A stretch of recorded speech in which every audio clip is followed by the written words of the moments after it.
नई कहानियां। हरे भरे खेतों से अखलखलाता हुआ सीतापुर नाम का एक गांव। उस गांव के छोर पर बने एक खपरेल के घर में सुनीता और रवक्रम नाम के पति-पत्नी रहते थे। 6 महीने तक सुनीता ने धूप बारिश की परवाह रखाए बनना मट्टी छानकर 2 एकड़ में धान की फसल उगाई थी। वो फसल अब कटाई के गले तैयार है।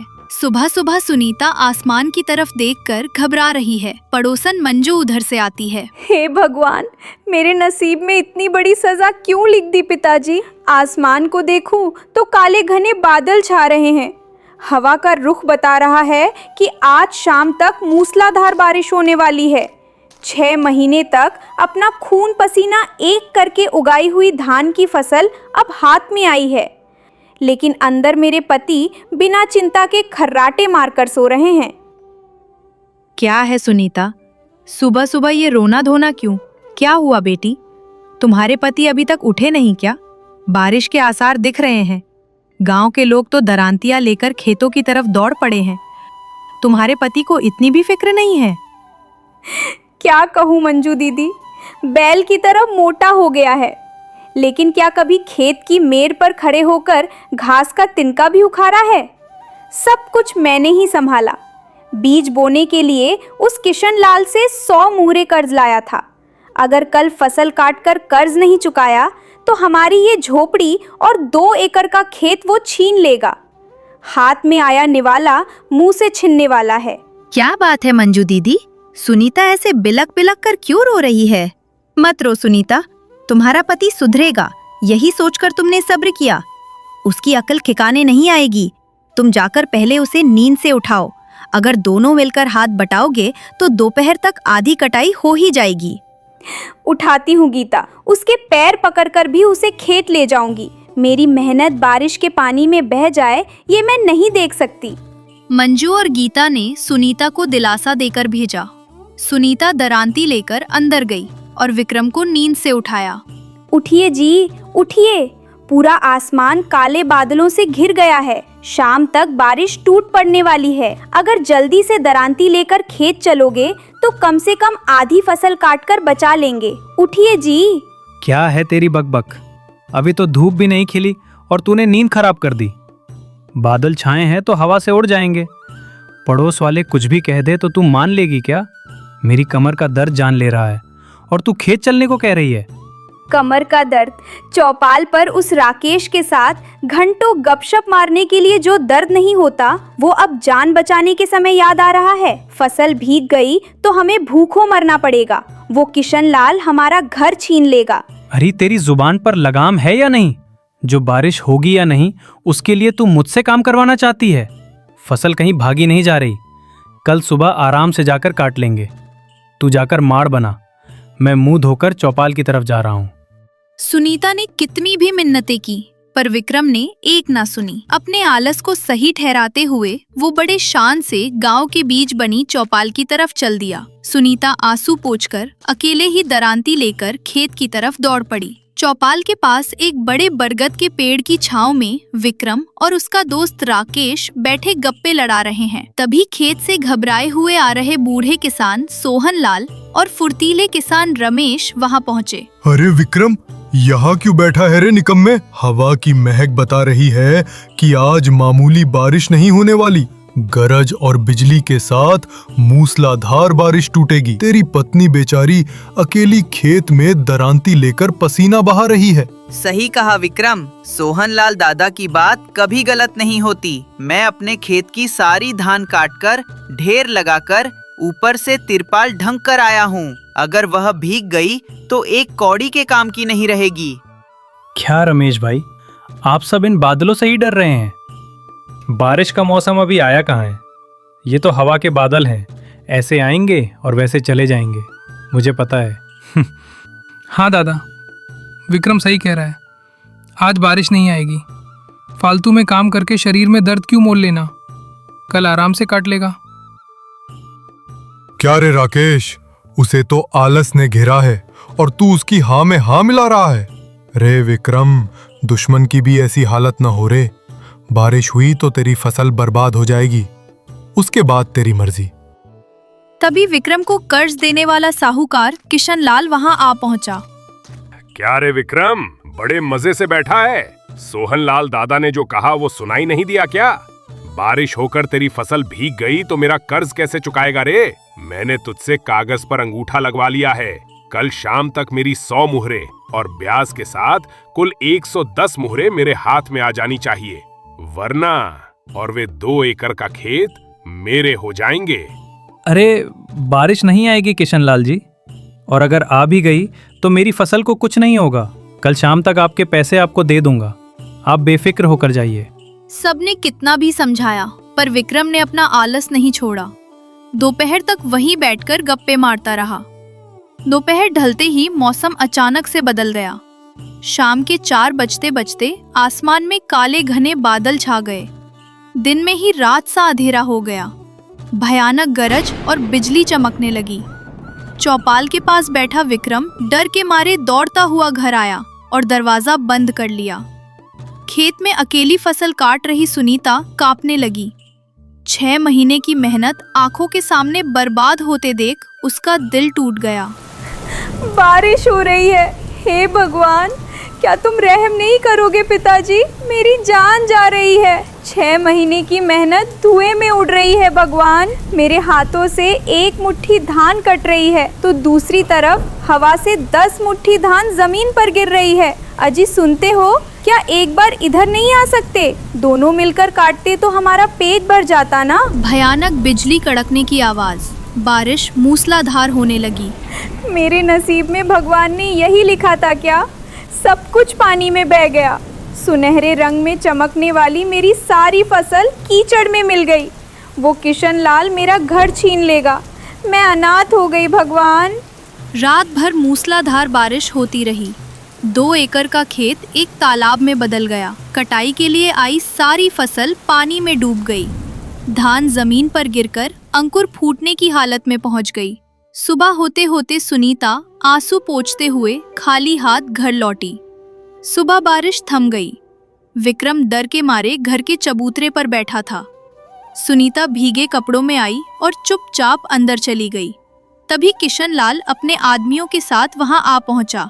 गांव के मुखिया धर्मपाल और गांव के लोग भी वहां जमा हो गए।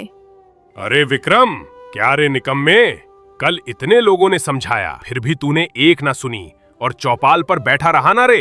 अब देख, तेरी सारी फसल बर्बाद हो गई। उस धान को सुअर भी नहीं खाएंगे। मुझे मिलने वाली 110 मुहरे कैसे देगा रे तू?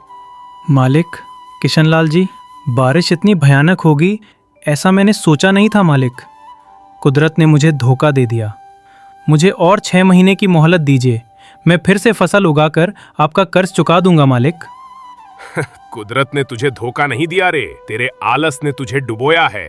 मोहलत देने के लिए मैं कोई लंगर नहीं चला रहा हूँ। कागज के हिसाब से तेरा घर और वो 2 एकड़ का खेत मेरे हो गए। शराफत से घर खाली करके चले जाओ। मालिक, हम पर दया कीजिए। मेरे पति की गलती की सजा मुझे मत दीजिए। वो घर चला गया तो मैं कहाँ जाऊंगी? मुझे क्या लेना देना? कर्ज नहीं चुका पाए तो संपत्ति मेरी है। अरे ओ, इनका सामान बाहर फेंक दो। धर्मपाल ने बीच बचाव किया। रुक जा किशनलाल, कागज के हिसाब से आज शाम तक उसे मोहलत है ना। सूरज ढलने से पहले अगर वो पैसे नहीं चुकाता तो तुम घर ले लेना। अभी उन्हें परेशान मत करो, जाओ। ठीक है धर्मपाल जी, मैं आपकी बात का मान रख रहा हूँ। शाम को आऊंगा तब इन्हें बाहर निकाल दूंगा। कहकर चला जाता है।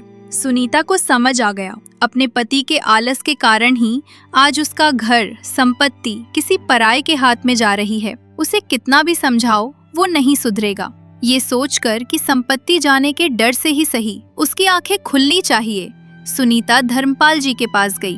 धर्मपाल जी, वो खेत चला भी जाए तो कोई परवाह नहीं, लेकिन मेरे पति का आलस जाना चाहिए। उनमें बदलाव लाने के लिए मैं एक नाटक करना चाहती हूँ। नाटक? कैसा नाटक बेटी?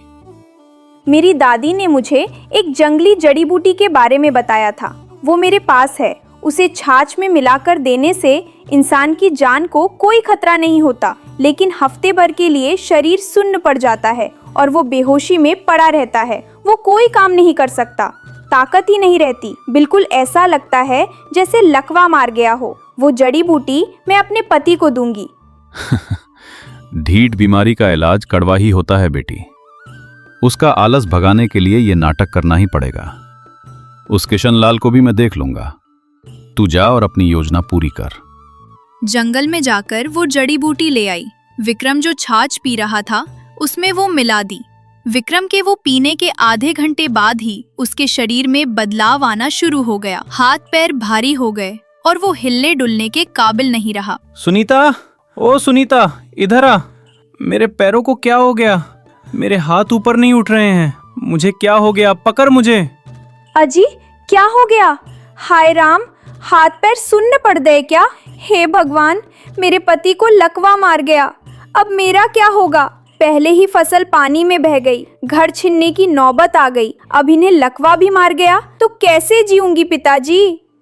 लकवा? मुझे क्यों लकवा मारेगा? उस किशनलाल की हाय लगी होगी। भगवान ने मुझे सजा दी होगी। मुझे उस वैद्य के पास ले चल। मुझे मेरे पैर चाहिए। हमारे पास एक फूटी कौड़ी भी नहीं है। मैं आपको वैद्य के पास कैसे ले जाऊं? आप इसी खटिया पर पड़े रहिए।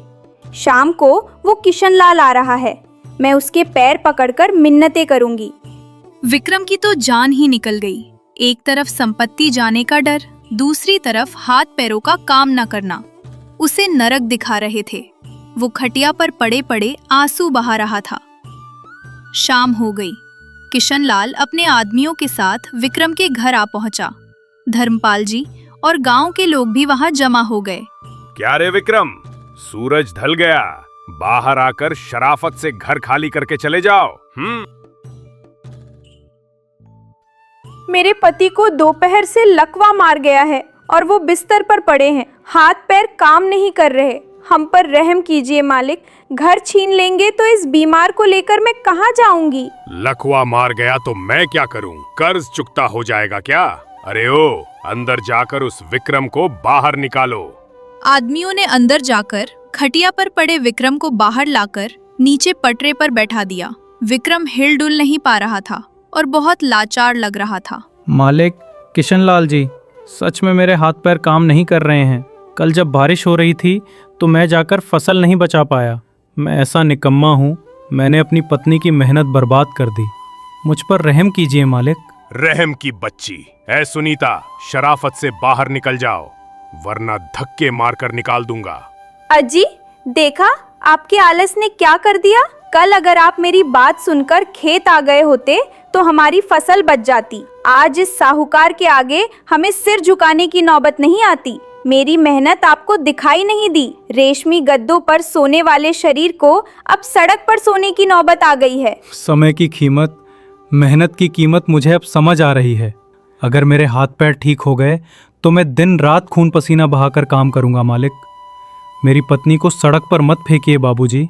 कृपया करके आप मुझे एक और मौका दीजिए बाबूजी। सच में मैं बहुत मेहनत करूंगा। विक्रम में आया सच्चा पछतावा देखकर धर्मपाल आगे आए। रुक जा किशनलाल, कागज के हिसाब से विक्रम को तुम्हें 110 मोहरें देनी है ना? ये लो, अपने पैसे पकड़ो। विक्रम का कागज मुझे दे दो। ये क्या धर्मपाल जी, आप इसकी मदद कर रहे हैं? ठीक है, मुझे मेरे पैसे मिल गए ना, ये लीजिए। किशनलाल वहां से चला गया। धर्मपाल ने वह कागज फाड़ दिया और विक्रम के पास आए। धर्मपाल जी, आप भगवान की तरह आए और हमारा घर बचा लिया। लेकिन मेरा ये लकवा कैसे ठीक होगा बाबूजी? मुझे मेहनत करके आपका कर्ज भी तो चुकाना है। मुझे नहीं विक्रम, तुझे किसी और को हाथ जोड़ने चाहिए। तुझे कोई बीमारी नहीं हुई और उस किशनलाल ने तेरा घर भी नहीं छीना। ये सब तेरा आलस भगाने के लिए, तुझे समय की कीमत समझाने के लिए तेरी पत्नी सुनीता का रचा हुआ नाटक था। उसने जो जड़ी बूटी तुझे पिलाई, उसी की वजह से तू ऐसा बेहोश हो गया था। तेरा कर्ज चुकाने के लिए उसने अपने मायके के गहने मेरे पास गिरवी रखकर पैसे लिए हैं। तेरे जैसे इंसान को भी सुधारने की तड़प रखने वाली एक महान पत्नी है तेरी। सुनीता, मुझे माफ कर दे। मैं अंधा था। मेरे आलस की वजह से मैंने तेरी 6 महीने की उगाई फसल बारिश की भेंट चढ़ा दी। तेरी कद्र न समझकर इतने साल तुझे रुलाया। आज से मैं आलस छोड़ दूंगा। मैं काम पर जाऊंगा और तू घर में महारानी की तरह बैठना सुनीता। आप सुधर गए, मेरे लिए यही काफी है। दोनों मिलकर मेहनत करेंगे, अपने खेत को फिर से हरा भरा बनाएंगे। उस दिन से विक्रम पूरी तरह बदल गया। आलस छोड़कर सुनीता के साथ रोज सूरज उगने से पहले ही खेत में पहुंच जाता था। दोनों की मेहनत रंग लाई और अगले साल शानदार फसल हुई। उनके सारे कर्ज चुक गए। उसके बाद वे बहुत खुशी और सम्मान के साथ जिए। कहानी की सीख: आलस और समय की बर्बादी इंसान के सबसे बड़े दुश्मन हैं। सही समय पर अगर कोई कदम ना उठाया जाए तो हाथ आई किस्मत भी पानी में बह जाती है। जिस दिन इंसान मेहनत की कीमत समझ जाता है, उस दिन उसकी जिंदगी संवर जाती है। वो कोंडापल्ली नाम का एक हरा भरा गांव था। उस गांव में रामनाथम और अन्नपूर्णा नाम के पति पत्नी रहते थे। रामनाथम गांव का एक बड़ा किसान था और बहुत मेहनती स्वभाव का था। उनकी इकलौती बेटी सीता थी। सीता की शादी पड़ोस के गांव सिरीपुरम के रहने वाले सूर्यम नाम के एक नौजवान से हुई थी। सूर्यम थोड़ा घमंडी और अकड़ू इंसान था। वो हमेशा शेख ही बघारता रहता था कि उसका गांव कितना महान है और उसकी दौलत कितनी ज्यादा है। शादी के बाद सूर्यम पहली बार अपनी ससुराल आ रहा है। दोपहर का समय है। रामनाथम घर के चबूतरे पर बैठकर गली की तरफ देख रहा है। अंदर से अन्नपूर्णा हड़बड़ी में बाहर आती है। अरे ओ अन्नपूर्णा, दामाद जी के आने का टाइम हो गया। दरवाजे पे रंगोली बनाई कि नहीं? खाना सब रेडी है क्या? नया दामाद पहली बार आ रहा है, कोई कमी नहीं रहनी मांगती। रंगोली तो मैंने कब की बना दी जी, आप फालतू में टेंशन मत लो। दरवाजे पे आम के पत्ते बांध दिए, चौखट पे हल्दी कुमकुम भी लगा दिया। रसोई में घी के बोबाटलू, पुलीहोरा और बैंगन की सब्जी सब रेडी है। सीता भी रेशमी साड़ी पहनकर एकदम तैयार है। बहुत सही बात है। सुबह ही खबर आई थी कि सिरीपुरम से बैलगाड़ी निकल चुकी है। अब तक तो गांव के बॉर्डर पे आ गए होंगे। सुना है दामाद जी थोड़े नाजुक मिजाज के हैं। पता नहीं धूप में उनको कितनी तकलीफ हुई होगी। पिताजी, वो देखो, गली के नुक्कड़ पे अपनी बैलगाड़ी आ रही है। घुंघरुओं की आवाज आ रही है ना? वो आ गए। हाँ बेटी, अन्नपूर्णा जल्दी से आरती की थाली ला। दामाद जी की नजर उतारकर उन्हें अंदर बुलाना है।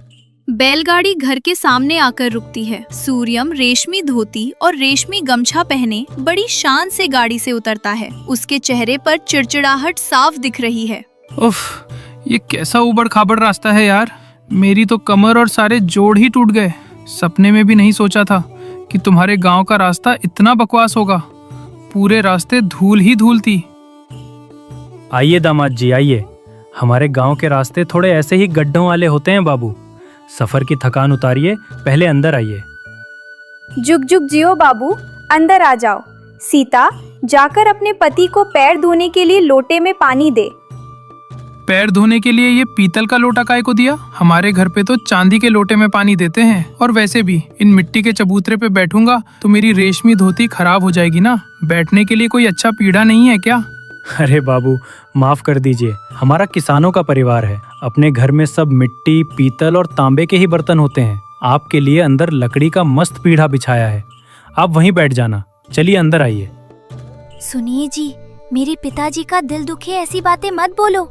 उन्होंने बहुत प्यार से सारी तैयारियां की हैं। मैंने क्या झूठ बोला सीता? जो सच है वही तो कहा। तुम्हें तो पता ही है अपने सिरीपुरम में घर कैसे होते हैं, सब ईंट और चूने की हवेली जैसे। मुझे समझ नहीं आता कि लोग इन मिट्टी की दीवारों वाले घरों में रहते कैसे हैं। सब अंदर जाते हैं। चटाई पर एक बड़ा पीढ़ा रखा है और केले का पत्ता बिछा है। अन्नपूर्णा तरह तरह के पकवान परोसती है। बाबू, खाना खाइए। आपके लिए खास तौर पर घी के बोबाटलू, हमारे गांव की बैंगन की सब्जी चक्कर बताइए कैसी बनी है। ये सब क्या है सासू माँ? सब तेल और घी की चीजें हैं क्या? इन्हें खाऊंगा तो हजम करना भारी हो जाएगा। हमारे गांव में तो खाने में कई तरह के अचार और चटनी पाउडर होते हैं। फिर भी आपने इतनी मेहनत से बनाया है तो थोड़ा खा लेता हूँ। बाबू, गांव का खाना थोड़ा भारी ही होता है। हम हार्ड वर्क करने वाले लोग हैं। थोड़ा घी तेल खाएंगे तभी तो बॉडी में ताकत रहेगी। आप आराम से खाइए। सब्जी में मिर्ची थोड़ी ज्यादा लग रही है, लेकिन आपकी बात भी सच है ससुर जी। मेहनत करने वालों को कुछ भी हजम हो जाता है। मुझ जैसे नाजुक लोगों को ये सब सूट नहीं करता। मेरी बॉडी को ज्यादा मेहनत की आदत नहीं है। दिन में 4 बार चंदन लगाना, रेशमी कपड़े पहनना और आराम से बैठना, बस यही मेरा डेली रूटीन है। बहुत खुशी की बात है बाबू। भगवान आपको हमेशा ऐसे ही सुखी रखे। खाना फिनिश कर लीजिए, शाम को गांव के बड़े बुजुर्ग और रिश्तेदार आपसे मिलने आएंगे। शाम हो जाती है। गली के चबूतरे पर रामनाथम, सूर्यम और पड़ोसी पुल्लैया बैठकर बातें कर रहे हैं। कहिए नए दामाद जी, हमारा गांव कैसा लगा? भले ही ये आपके सिरीपुरम जितना बड़ा ना हो, पर अपने कोंडापल्ली की भी एक बात है, यहाँ के लोग बहुत अच्छे होते हैं। गांव तो ठीक ही है पुल्लैया जी, पर हमारे सिरीपुरम के आगे इसकी क्या बिसात। अपने गांव में एक बहुत बड़ा तालाब है, उसके नीचे हमारी सैकड़ों एकड़ जमीन है। हमारे घर के सामने खड़े होकर देखो तो जहां तक नजर जाए सिर्फ अपने ही खेत दिखते हैं। खेतों में काम करने के लिए दर्जनों मजदूर हैं। मेरे हाथों में तो कभी मिट्टी भी नहीं लगती, समझा क्या? ओहो, इतने बड़े आदमी हैं आप, लेकिन अगर हाथों में मिट्टी ही नहीं लगेगी तो धरती माँ की कीमत कैसे पता चलेगी बाबू? हम तो जब दिन भर मिट्टी में सनते हैं तब जाके रात को गले के नीचे निवाला उतरता है। सबकी अपनी किस्मत होती है पुल्लैया जी। अगर सब मिट्टी में ही सनेंगे तो काम कैसे चलेगा? मेरे जैसे लोगों को हुक्म चलाना चाहिए और आपके जैसे लोगों को मेहनत करनी चाहिए। यही तो लाइफ का नियम है। बाबू सूर्यम, जो हुक्म चलाता है उसे भी मेहनत करने वाले के पसीने की कीमत पता होनी चाहिए। उसी पसीने की बूंदों से कल अपनी थाली में रोटी आती है। अगर बिना काम किए बैठे रहेंगे तो शरीर लोहे की तरह जंग खा जाएगा। ससुर जी, आपकी बातों का क्या मतलब है? क्या आप मुझे ताना मार रहे हो? अरे नहीं दामाद जी, मैं आपको क्यों कहूँगा, मैं तो बस दुनियादारी की बात बता रहा था। खैर, रात हो गई है, चलिए अंदर चलकर सो जाते हैं। कल सुबह सुबह मैं आपको अपने खेत दिखाने ले चलूंगा। हमारी लहलहाती फसल देखकर आपको अच्छा लगेगा। खेत? नहीं भाई, मुझसे नहीं होगा। उस कीचड़ और मिट्टी में मेरे रेशमी कपड़े खराब हो जाएंगे। ऊपर से धूप से मेरी स्किन भी जल जाएगी। आप फिक्र मत कीजिए बाबू, आपको कीचड़ में उतरने की जरूरत नहीं है। आप बस मेड़ पर खड़े होकर देख लेना। आप बस मेरे साथ चलिए, उतना ही काफी है। अगले दिन सुबह सूर्यम अपनी रेशमी धोती पहनकर जेब में इत्र लगा हुआ रुमाल रखकर रामनाथम के साथ खेत की तरफ निकलता है। खेत में कटाई पूरी हो चुकी है। देखा दामाद जी, ये हमारा खेत है। ये सारा अनाज मैंने अपने हाथों से उगाया है। कल ही कटाई पूरी हुई है। आज इन ढेरों को बैलगाड़ियों में लादकर घर ले जाना है। उफ, ये कैसी बदबू है यार। सब जगह गोबर और कीचड़ की स्मेल आ रही है। जहाँ देखो वहाँ धूल ही धूल। ससुर जी, जल्दी से देखकर घर चलते हैं। मैं यहाँ खड़ा नहीं रह सकता। बस थोड़ी देर रुक जाइए बाबू, पुल्लैया आता ही होगा। उसके आते ही बैलगाड़ी जोड़कर 2 बोरी अनाज लाद कर चलेंगे। तभी अचानक आसमान में काले बादल छा जाते हैं। भयानक आंधी चलने लगती है। मौसम पल भर में ही बदल जाता है। अय्या रामनाथम जी, बहुत बड़ी मुसीबत आ रही है। आसमान फटने वाला है। आधे घंटे के अंदर मूसलाधार बारिश होने वाली है। अगर ये अनाज भीग गया तो समझो साल भर की मेहनत पानी में बह जाएगी। हाँ पुल्लैया, आंधी तूफान आने वाला है। मेरी तो जान सूखी जा रही है। जल्दी से वो तिरपाल इधर खींचो, मेरे अकेले के बस की बात नहीं है। रामनाथम और पुल्लैया अपनी जान की बाजी लगाकर उस भारी तिरपाल को खींचकर अनाज के ढेरों पर ढकने की कोशिश करते हैं। तिरपाल उड़ने लगता है। सूर्यम वहीं दूर खड़ा देखता रहता है, इस डर से कि उसकी रेशमी धोती खराब हो जाएगी। बाबू सूर्यम, बारिश की बूंदें गिरने लगी हैं। तिरपाल उड़ रहा है। जरा इधर आकर वो कोना पकड़ लो बाबू। मैं? ससुर जी, मैं इस कीचड़ में नहीं आ सकता। मेरे कपड़े खराब हो जाएंगे और वैसे भी मेरे हाथों को ऐसे भारी काम की आदत नहीं है। हाथों में छाले पड़ जाएंगे। क्या बोल रहे हैं नए दामाद जी? हाथों में छाले पड़ जाएंगे? यहाँ साल भर की मेहनत आंखों के सामने बर्बाद हो रही है और आप अपनी रेशमी धोती की फिक्र कर रहे हो। पुल्लैया, मुंह बंद रख अपना। मैंने ही तो कहा था कि वे नाजुक मिजाज इंसान हैं। उन्हें कुछ मत कहो, वो किनारे पर ही खड़े रहेंगे। सीता तभी मट्ठा का मटका लेकर खेत पर आती है। वो ये सब देख लेती है। अपने पिता को बारिश में भीगते हुए मेहनत करते देख और अपने पति को पेड़ के नीचे बिना भीगे खड़े देख उसे बहुत दुख होता है। सुनिए जी, आप चाहे जैसे भी इंसान हो, आपके पास कितनी भी दौलत हो, लेकिन जब मेरे पिता अपनी उम्र की परवाह किए बिना मिट्टी में इतनी मेहनत कर रहे हैं, तो आप जवान होकर भी किनारे पर खड़े रहने के लिए कैसे मान रहे? रेशमी कपड़े खराब हुए तो फिर खरीद लेंगे, लेकिन अगर ये अनाज भीग गया तो क्या वापस मिलेगा? यही अनाज ही तो कल को आपको और मुझे खाना देगा ना। सीता के शब्द सूर्यम के दिल में तीर की तरह चुभ गए। उसे एक पल में ही एहसास हो गया कि उसका घमंड और उसकी अकड़ कितनी खोखली है। पुल्लैया की बातें, ससुर जी का सब्र और पत्नी के ताने, इन सब ने उसे पूरी तरह से बदल दिया। छी, क्या मेरी रेशमी धोती मेरे स्वाभिमान से बढ़कर है? मेरे ससुर जी इस उम्र में भी इतनी मेहनत कर रहे हैं और मैं यहाँ अपने नाजुकपन की झूठी शान दिखा रहा हूँ। सूर्यम ने तुरंत अपने रेशमी गमछे को अपनी कमर पर कस कर बांध लिया, अपनी धोती को ऊपर खोस लिया। ससुर जी, तिरपाल छोड़िए, मैं पकड़ता हूँ। पुल्लैया, तुम उस तरफ रस्सियों को कसकर बांधो। बाबू, आपके कपड़े, आपके हाथ। कपड़े गंदे हो जाएं तो धोए जा सकते हैं ससुर जी, लेकिन हमारी मेहनत पानी में नहीं बहनी चाहिए। खींचिए जोर से। तीनों ने मिलकर कड़ी मेहनत की और भारी बारिश शुरू होने से ठीक पहले ही सारे अनाज के ढेरों को सुरक्षित रूप से ढक दिया। मूसलाधार बारिश शुरू हो गई। तीनों पूरी तरह से भीग गए। सूर्यम की रेशमी धोती कीचड़ से सन गई, लेकिन उसकी आंखों में जो संतुष्टि थी उसे शब्दों में बयान नहीं किया जा सकता था। बाबू सूर्यम, आज अगर आप ना होते तो मेरी जान ही निकल जाती, मेरी सारी मेहनत बर्बाद हो जाती। आपके रेशमी कपड़े खराब हो गए, मुझे माफ कर दीजिए। माफी आपको नहीं ससुर जी, मुझे मांगनी चाहिए। मुझे बहुत घमंड था। मैं सोचता था कि मेरे हाथों में मिट्टी नहीं लगनी चाहिए, लेकिन आज जब मैंने मिट्टी में उतरकर काम किया तभी मुझे लगा कि मेरा इंसान के रूप में जन्म लेना सही हुआ। क्या बात कही है दामाद जी आपने। मेरी बातों का आप पर सही असर हुआ। अब आप सच्चे मर्द कहलाने के लायक बन गए हैं। ये लीजिए, आप बहुत थक गए होंगे। हाँ, ये तो अमृत जैसा लग रहा है। कमरे में बैठकर पीने वाले शरबतों से कहीं ज्यादा मीठा है ये मट्ठा, जिसे पसीना बहाने के बाद पिया जाता है। ससुर जी, मुझे बहुत जोरों की भूख लगी है। क्या हम जो खाना लेकर आए थे उसे यहीं खा लें? यहाँ बाबू, जमीन पर सब जगह कीचड़ ही कीचड़ है, ऊपर से ठंडी हवा चल रही है। घर चलकर गर्मा गर्म खाना खाते हैं। नहीं ससुर जी, मेरा मन कर रहा है कि इन हरे भरे खेतों के बीच इसी मेड़ पर बैठकर खाऊं। उस ठंडे चावल में अचार मिलाकर खाने का मजा ही कुछ और होता है। सभी लोग उसी मेड़ पर बैठ गए। अन्नपूर्णा द्वारा दिया गया ठंडा चावल, अचार और प्याज के टुकड़े सीता ने परोसे। सूर्यम ने बहुत ही आनंद से पेट भर कर खाया। अपनी पूरी लाइफ में मैंने इतना टेस्टी खाना कभी नहीं खाया। भूख की कीमत और मेहनत की कीमत आज मुझे समझ में आ गई। बहुत खुशी की बात है बाबू। इंसान के पास कितनी भी दौलत हो, कितना भी रुतबा हो, धरती माँ के आगे सब बराबर हैं। जो शरीर मेहनत नहीं करता और जिस मन में घमंड भरा होता है, उसका पतन पक्का है। आज आपने बहुत बड़ा सबक सीखा है। सच कहा ससुर जी। मेरा सिरीपुरम चाहे कितना भी बड़ा हो, लेकिन आज से मैं भी एक किसान की तरह काम करूंगा। मैं अपने घमंड को छोड़कर सिर्फ अपनी मेहनत पर भरोसा करूंगा। 2 दिन बाद सूर्यम अपने गांव वापस लौटने के लिए तैयार होता है। आते समय उसके चेहरे पर जो घमंड और अकड़ थी, अब वो बिल्कुल नहीं है। उसकी जगह अब विनम्रता और बड़ों के प्रति सम्मान ने ले ली है। चलता हूँ सासू माँ, चलता हूँ ससुर जी। अगली बार जब फसल कटाई का टाइम आएगा तो मैं भी आऊंगा। जरूर बाबू, संभल कर जाइएगा।